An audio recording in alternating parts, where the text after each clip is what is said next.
ನಮಸ್ತೆ ಎಲ್ಲರಿಗೂ. Healing cosmics ರೇ ಯೂಟ್ಯೂಬ್ ಚಾನಲ್ಗೆ ಸ್ವಾಗತ. ನನ್ನ ಹೆಸರು doctor Varunika GN, Ayurvedic doctor, reiki master, Vedic numerology consultant, crystal healer, numero vastu consultant, colour therapist ಮತ್ತು ಟ್ಯಾರಟ್ ಕಾರ್ಡ್ ರೀಡರ್. ನಮಸ್ತೆ ಎಲ್ಲರಿಗೂ. ಇವತ್ತಿನ ವಿಡಿಯೋ ರೇಕಿ 101 ಸೀರೀಸ್ ಬಗ್ಗೆ ಆಗಿರುತ್ತೆ. ಸೊ ರೇಕಿ 101ನಲ್ಲಿ ನಿಮಗೆ ಎಲ್ಲ ರೀತಿಯಾದಂತಹ ರೇಕಿ ಅಂದರೆ ಏನು ಆ್ಯಂಡ್ ಅದರ ಹೇಗೆ ಉಪಯೋಗಿಸೋದು ಆ್ಯಂಡ್ ಸಾಕಷ್ಟು ವಿಚಾರಗಳನ್ನು ಈ ಸೀರೀಸ್ ಮುಖಾಂತರ ತಿಳಿಸ್ಕೊಡ್ಬೇಕು ಅಂತ ಹೇಳ್ಬಿಟ್ಟು ಅಂದ್ಕೊಂಡಿದ್ದೀನಿ. ಸೊ ಈ ಒಂದು ವಿಡಿಯೋ ಸ್ಟಾರ್ಟ್ ಮಾಡೋಕ್ಕಿಂತ ಮುಂಚೆ ನನ್ನ ರೇಖಿ ಗುರುಗಳಾದ ಶಿವಯೋಗಿ ಮದನ್ ಭಾವಿ ಸರ್ಗೆ ಹೃತ್ಪೂರ್ವಕವಾದ ಧನ್ಯವಾದಗಳು. ಆ್ಯಂಡ್ ವಿಡಿಯೋವನ್ನು ಸ್ಟಾರ್ಟ್ ಮಾಡೋಣ. ಮೊದಲನೆಯದಾಗಿ ರೇಕಿ 101 ಸೀರೀಸ್ ಮೊದಲನೆಯ ವಿಡಿಯೋ ರೇಖಿ ಅಂದರೆ ಏನು ಅಂತ ಅನ್ನೋದು ಆಗಿರುತ್ತೆ. ಸೊ ರೇಖಿ ಅಂದರೆ ಇದು ಒಂದು ಜಪಾನಿನ ಒಂದು ಹೀಲಿಂಗ್ ಟೆಕ್ನಿಕ್ ಅಂತ ಹೇಳ್ಬೋದು. ಸೊ ಜಪಾನಿನಲ್ಲಿ ಇದನ್ನು ಫಸ್ಟ್ ಸ್ಟಾರ್ಟ್ ಮಾಡ್ತಾರೆ, ಅಲ್ಲಿಂದ ರೇಖಿ ಅಂತ ಅನ್ನೋದು ಬರ್ತಾ ಹೋಗುತ್ತೆ. ಸೊ ರೇಖಿ ಅಂತ ಅಂದರೆ ಇಲ್ಲಿ ನಾವು ಭಾಷಾಂತರ ಮಾಡಿದಾಗ, ಅಂದರೆ ರೇಖಿ ಅಂತ ಅಂದರೆ ಏನು ಅಂತ ಒಂದು ಭಾಷಾಂತರ ಮಾಡ್ತಾ ಹೋದಾಗ ನಮಗೆ ಒಂದು ಅರ್ಥ ಸಿಗ್ತಾ ಹೋಗುತ್ತೆ. ಸೊ ರೇ ಅಂತ ಅಂದರೆ ಯೂನಿವರ್ಸ್ ಅಂತ, ಕೀ ಅಂತ ಅಂದರೆ ಲೈಫ್ ಎನರ್ಜಿ ಅಂತ. ಸೊ ಕನ್ನಡದಲ್ಲಿ ಅನುವಾದ ಮಾಡೋದಾದರೆ ಯೂನಿವರ್ಸಲ್ಲಿರುವಂತಹ ಒಂದು ವೈಟಲ್ ಫೋರ್ಸ್ ಅಥವಾ ಪ್ರಾಣಶಕ್ತಿ ಅಂತಲೇ ಹೇಳ್ತಾ ಹೋಗ್ಬೋದು. ಅಂದರೆ ಬ್ರಹ್ಮಾಂಡದಲ್ಲಿರುವ ಧನಾತ್ಮಕ ಶಕ್ತಿಗಳನ್ನು ಉಪಯೋಗಿಸ್ಕೊಂಡು ನಮ್ಮ ಜೀವನದ ತೊಂದರೆಗಳನ್ನು, ಅಡೆತಡೆಗಳನ್ನು ದೂರ ಮಾಡಿಸುವ ಒಂದು ಹೀಲಿಂಗ್ ಮೊಡಾಲಿಟಿ ಅಂತಲೂ ಹೇಳ್ಬೋದು ಅಥವಾ ಹೀಲಿಂಗ್ ಟೆಕ್ನಿಕ್ಸ್ ಅಂತಲೂ ಕೂಡ ಹೇಳ್ಬೋದು. ಸೊ ನಮಗೆ ಪ್ರಪಂಚದಲ್ಲಿ ಸಾವಿರಾರು ರೀತಿಯ ವಿಧಾನಗಳನ್ನು ನಾವು ನೋಡ್ತಾ ಹೋಗ್ತೀವಿ. ಈವನ್ ಟ್ಯಾಬ್ಲೆಟ್ಸ್ ತೊಗೊಳೋದಾದರೂ ಆಗಿರ್ಬೋದು, ಅಥವಾ ಮೆಡಿಟೇಷನಲ್ಲಿ ಕುತ್ಕೊಳ್ಳೋದಾದರೂ ಆಗಿರ್ಬೋದು, ಅಥವಾ ಸೌಂಡ್ ಹೀಲಿಂಗ್ ಆದರೂ ಆಗಿರ್ಬೋದು, ಅಥವಾ ಕ್ರಿಸ್ಟಲ್ ಹೀಲಿಂಗ್ ಆದರೂ ಆಗಿರ್ಬೋದು, ಸಾವಿರಾರು ರೀತಿಯಾದಂತಹ ಒಂದು ನಮಗೆ ಹೀಲಿಂಗ್ ಮೊಡಾಲಿಟಿ ಸಿಗ್ತಾ ಹೋಗುತ್ತೆ. ಸೊ ರೇಖಿ ಅಂತ ಅನ್ನೋದು ಅದರಲ್ಲಿ ಒಂದು ಹೀಲಿಂಗ್ ಟೆಕ್ನಿಕ್ಸ್ ಅಂತ ಹೇಳ್ಬೋದು, ಅಥವಾ ಹೀಲಿಂಗ್ ಮೊಡಾಲಿಟಿಯಲ್ಲಿ ಅದು ಕೂಡ ಒಂದು ಬರ್ತಾ ಹೋಗುತ್ತೆ. ನಮಗೆ ತೊಂದರೆಗಳು ಫಿಸಿಕಲ್ ಬಾಡಿಯಲ್ಲಿ ಆ್ಯಂಡ್ ಮಾನಸಿಕವಾಗಿ ಮನುಷ್ಯ ಸಂಕುಲಕ್ಕೆ ಬಂದಾಗ ಸಾವಿರಾರು ರೀತಿಯ ಹೀಲಿಂಗ್ ಮೊಡಾಲಿಟೀಸ್ಗಳನ್ನು ನಾವು ಅಳವಡಿಸ್ಕೊತ ಹೋಗ್ತೀವಿ. ಆ್ಯಂಡ್ ಕೆಲವೊಂದು ಹೀಲಿಂಗ್ ಮೊಡಾಲಿಟೀಸ್ ಆಗಿರ್ಬೋದು, ಕೆಲವೊಂದು ಸಾಧನೆಗಳಾಗಿರ್ಬೋದು, ಸ್ವಲ್ಪ ಜನರಿಗೆ ಏನಾಗುತ್ತೆ ಅಂತಂದರೆ ಕಷ್ಟ ಆಗ್ತಾ ಹೋಗುತ್ತೆ. ಓಕೆ, ಆದರೆ ರೇಖಿ ಅಂತ ಅನ್ನೋದು ಸುಲಭವಾಗಿ ಎಲ್ಲರೂ ಮಾಡುವಂತಹ ಒಂದು ವಿಧಾನ ಅಂತಲೇ ಹೇಳ್ಬೋದು, ಮತ್ತು ಅದನ್ನು ಕಂಟಿನ್ಯೂ ಮಾಡ್ಕೊಂಡು ಹೋಗೋದು ಕೂಡ ಇಂಪಾರ್ಟೆಂಟ್ ಆಗಿರುತ್ತೆ. ಸೊ ಇದು ಯಾವುದೇ ರೀತಿಯಾದಂತಹ ಅಡೆತಡೆಗಳೇ ಇಲ್ಲದೇ ನೀವು ರೇಖಿ ಸಾಧನೆಗಳನ್ನು ನೀವು ಮಾಡ್ತಾ ಹೋಗ್ಬೋದು. ಹಾಗೆ ಬ್ರಹ್ಮಾಂಡದಲ್ಲಿ ಸಾವಿರಾರು ರೀತಿಯಾದಂತಹ ಶಕ್ತಿಗಳನ್ನು ನಾವು ನೋಡ್ತಾ ಹೋಗ್ತೀವಿ. ಅದೇ ರೀತಿ ಧನಾತ್ಮಕ ಶಕ್ತಿಗಳು ಆ್ಯಂಡ್ ಋಣಾತ್ಮಕ ಶಕ್ತಿಗಳು. ಆ್ಯಂಡ್ ಧನಾತ್ಮಕ ಶಕ್ತಿಗಳನ್ನು ಯಾವ ರೀತಿ ಉಪಯೋಗಿಸ್ಕೋಬೇಕು ಆ್ಯಂಡ್ ನಮ್ಮ ಬಾಡಿಗೆ ಯಾವುದು ಬೇಕು, ಅಂದರೆ ನಮ್ಮ ಶರೀರಕ್ಕೆ ಯಾವ ರೀತಿಯಾದಂತಹ ಎನರ್ಜೀಸ್ ಬೇಕಾಗುತ್ತೆ ಅಂತ ಅನ್ನೋದು ನಮ್ಮ ಒಂದು ಅರಿವಿಗೆ ತಿಳಿಬೇಕಾಗಿರುತ್ತದೆ. ನಾನು ನಿಮಗೆ ಇನ್ನೂ ಕ್ಲಿಯರ್ ಆಗಿ ರೇಖಿ ಶಕ್ತಿಯ ಬಗ್ಗೆ ವಿವರಣೆ ಕೊಡಬೇಕು ಅಂತ ಅಂದರೆ ಒಂದು ಉದಾಹರಣೆ ಮುಖಾಂತರ ನಾನು ಹೇಳ್ತಾ ಹೋಗ್ತೇನೆ. ಸೊ ನಿಮಗೆ ಬೇಗ ಅರ್ಥ ಆಗ್ತಾ ಹೋಗುತ್ತೆ. ಸೊ ಕರೆಂಟ್ ಅಂತ ಅನ್ನೋದು ನಮಗೆ ಎಲ್ಲರಿಗೂ ಕೂಡ ಬೇಕೇ ಬೇಕು. ಲೈಟ್ಸ್ಗಳನ್ನು ಬೇಕು, ವಾಷಿಂಗ್ ಮಿಷಿನ್ ರನ್ ಮಾಡಲಿಕ್ಕೆ ಬೇಕು, ಆ್ಯಂಡ್ ಮಿಕ್ಸಿ ರನ್ ಮಾಡಲಿಕ್ಕೆ ಬೇಕು, ಆ್ಯಂಡ್ ಸಾವಿರಾರು ವಿಚಾರಗಳಿಗೆ, ಸಾವಿರಾರು ಒಂದು ನಮ್ಮ ದಿನನಿತ್ಯ ಕೆಲಸಗಳಿಗೆ ಕರೆಂಟ್ ಅಂತ ಅನ್ನೋದು, ಅಂದರೆ ವಿದ್ಯುತ್ ಶಕ್ತಿ, ಕರೆಂಟ್ ಅಂತ ಅನ್ನೋದು ಬೇಕಾಗುತ್ತೆ. ಸೊ ಕರೆಂಟ್ ಎಲ್ಲಿಂದ ಬಂತು ಅಂತ ಅಂದರೆ ಎಲ್ಲೋ ಒಬ್ರು ಕಳಿಸ್ತಾರೆ ಅಂತ ಅಲ್ಲ. ಕರೆಂಟ್ ಅಂತ ಅನ್ನೋದು ನೀರಿನ ಮುಖಾಂತರ ನಾವು ಕರೆಂಟನ್ನು ಪಡಿಬೋದು, ಅಥವಾ ಗಾಳಿ ಮುಖಾಂತರನಾದರೂ ಕರೆಂಟನ್ನು ಪಡಿಬೋದು. ಸೊ ನೀರಿಗೆ ಆಗಿರುವಂತಹ ನೀರನ್ನು ನಾವು ಎಲ್ಲ ಕಡೆಯಲ್ಲೂ ಕೂಡ ನೋಡ್ತೀವಿ. ಕೆರೆಯಲ್ಲಿ ನೋಡ್ತೀವಿ, ಬಾವಿಯಲ್ಲಿ ನೋಡ್ತೀವಿ, ಸಮುದ್ರದಲ್ಲಿ ನೋಡ್ತೀವಿ. ಆದರೆ ಅದಕ್ಕೆ ಆದಂತಹ ಒಂದು ರೀತಿ ರಿವಾಜುಗಳು ಇರುತ್ತೆ. ಓಕೆ, ಕರೆಂಟನ್ನು ಉತ್ಪಾದನೆ ಮಾಡಲಿಕ್ಕೆ ಅದರದೇ ಆದಂತಹ ಎನರ್ಜೀಸ್ ಬೇಕಾಗುತ್ತೆ, ಅಂದರೆ ಫೋರ್ಸ್ಫುಲ್ ಆಗಿರುವಂತಹ ಒಂದು ನೀರು ಬೇಕಾಗಿರುತ್ತೆ.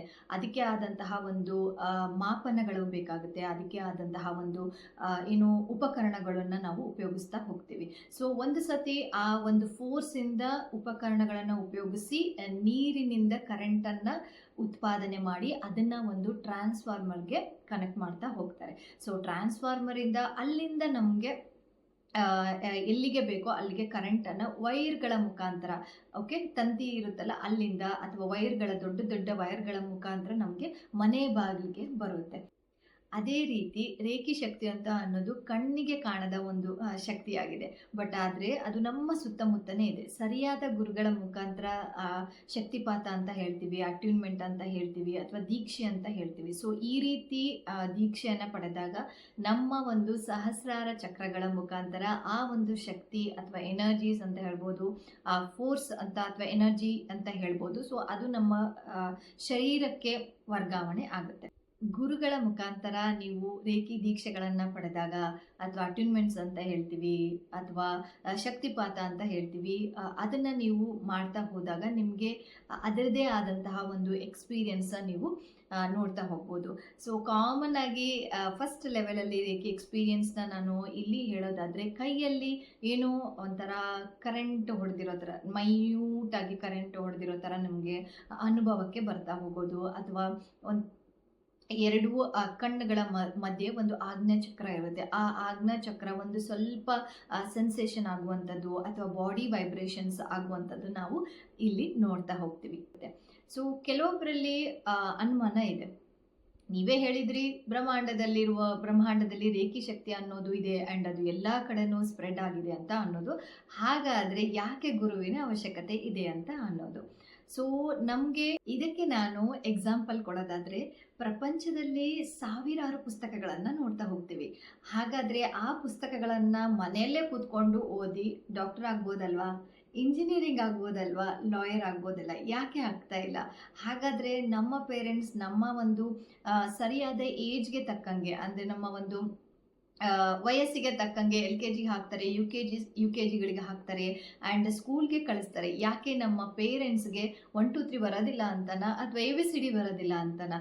ಎಲ್ಲದೂ ಕೂಡ ಗೊತ್ತಿದ್ದು ನಮ್ಮ ಒಂದು ಪೇರೆಂಟ್ಸ್ ನಮಗೆ ಸ್ಕೂಲ್ಗೆ ಹೇಗೆ ಕಳಿಸ್ತಾರೋ, ಟೀಚರ್ನ ಅವಶ್ಯಕತೆ ಇದೆ ಅಂತ ಹೇಳಿ ನಮಗೆ ಸ್ಕೂಲ್ಗೆ ಕಳಿಸ್ತಾ ಹೋಗ್ತಾರೆ.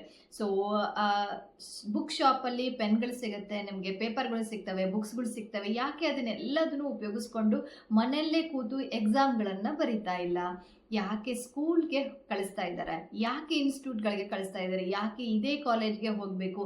ಈ ಕಾಲೇಜಲ್ಲಿ ಹೋದರೆ ನಮಗೆ ಮುಂದಿನ ಒಂದು ಭವಿಷ್ಯದಲ್ಲಿ ತುಂಬ ಚೆನ್ನಾಗಿ ಆಗಿರುವಂತಹ ಒಂದು ಭವಿಷ್ಯವನ್ನು ರೂಪಿಸ್ಕೋಬೇಕು ಅಂತ ಹೇಳಿ ನಮಗೆ ಮುಂದಿನ ಒಂದು ಆಲೋಚನೆ ಮಾಡಿ ನಮಗೆ ಸ್ಕೂಲ್ಗಳಿಗೆ ಕಳಿಸ್ತಾ ಇದ್ದಾರೆ. ಅದೇ ರೀತಿ ರೇಖಿಯನ್ನು ನೀವು ಕಲಿಬೇಕು ಅಂತ ಅಂದಾಗಲೂ ಕೂಡ ಗುರುಗಳ ಅವಶ್ಯಕತೆ ಇದೆ. ಹಾಗೆಯೇ ರೇಖಿ ಕಲಿಬೇಕಾದ್ರೆ ರೇಖಿಯ ಗುರುವಿನ ಅವಶ್ಯಕತೆ ಇದೆ ಮತ್ತು ರೇಖಿ ದೀಕ್ಷೆಯ ಅವಶ್ಯಕತೆ ಇದೆ. ಮತ್ತು ಅದನ್ನು ಹೇಗೆ ಅಭ್ಯಾಸ ಮಾಡೋದು ಆ್ಯಂಡ್ ಅದರಲ್ಲಿ ಇರುವಂತಹ ಎನರ್ಜೀಸ್ ಅಂದರೆ ಏನು, ಶಕ್ತಿ ಅಂದರೆ ಏನು, ಆ್ಯಂಡ್ ಅದನ್ನು ಹೇಗೆ ನಮ್ಮ ಒಂದು ಡೇ ಟು ಡೇ ಲೈಫಲ್ಲಿ ಅದನ್ನು ಉಪಯೋಗಿಸ್ಬೇಕು ಅಂತ ಅನ್ನೋದು ಎಲ್ಲ ಮಾಹಿತಿಗಳು ಗುರುವಿಗೆ ಮಾತ್ರ ಗೊತ್ತಿರುತ್ತೆ.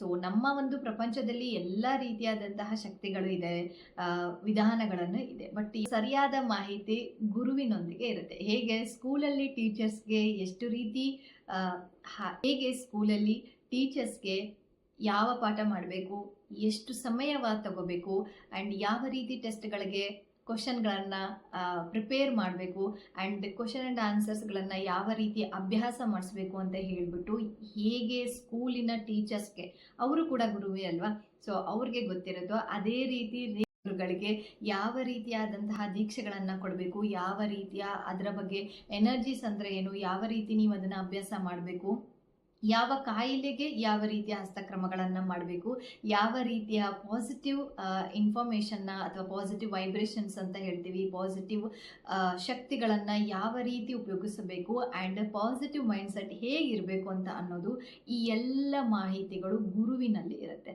ಸೊ ಹಾಗಾಗಿ ರೇಖಿಯಲ್ಲಿ ನೀವು ಕಲಿಬೇಕು ಅಂತ ಅಂದರೆ ಗುರುವಿನ ಅವಶ್ಯಕತೆ ಇದೆ. ಮತ್ತು ರೇಖಿಯನ್ನು ಅಭ್ಯಾಸ ಮಾಡಬೇಕು ಅಂತ ಅಂದಾಗಲೂ ಕೂಡ ರೇಖಿಯ ದೀಕ್ಷೆ ಅವಶ್ಯಕತೆ ಇದೆ.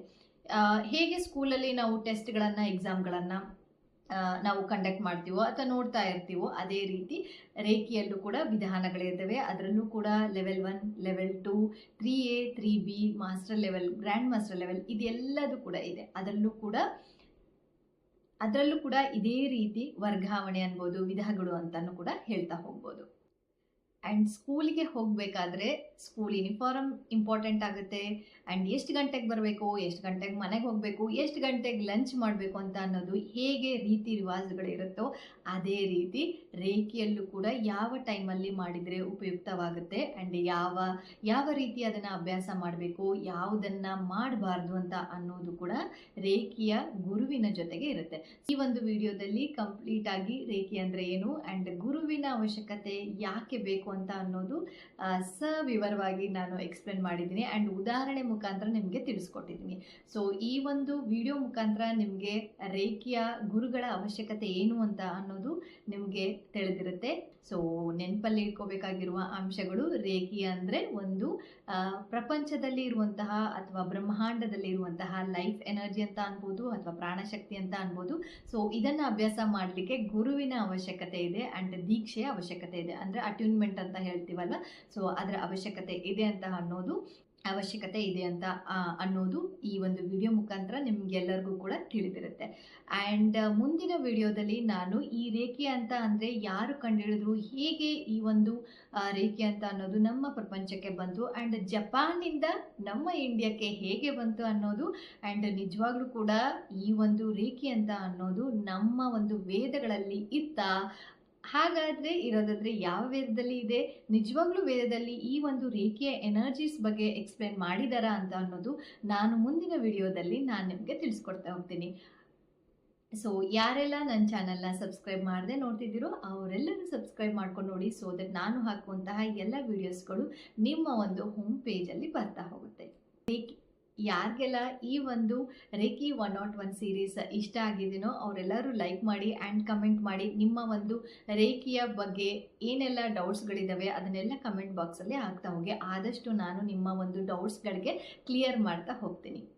ಸೊ ನೆಕ್ಸ್ಟ್ ವಿಡಿಯೋದಲ್ಲಿ ಇದೆಲ್ಲದನ್ನು ಕೂಡ ಟಾಪಿಕ್ನ ಕವರ್ ಮಾಡ್ತಾ ಹೋಗ್ತೀನಿ. ಅಲ್ಲಿ ತನಕ ಧನ್ಯವಾದಗಳು.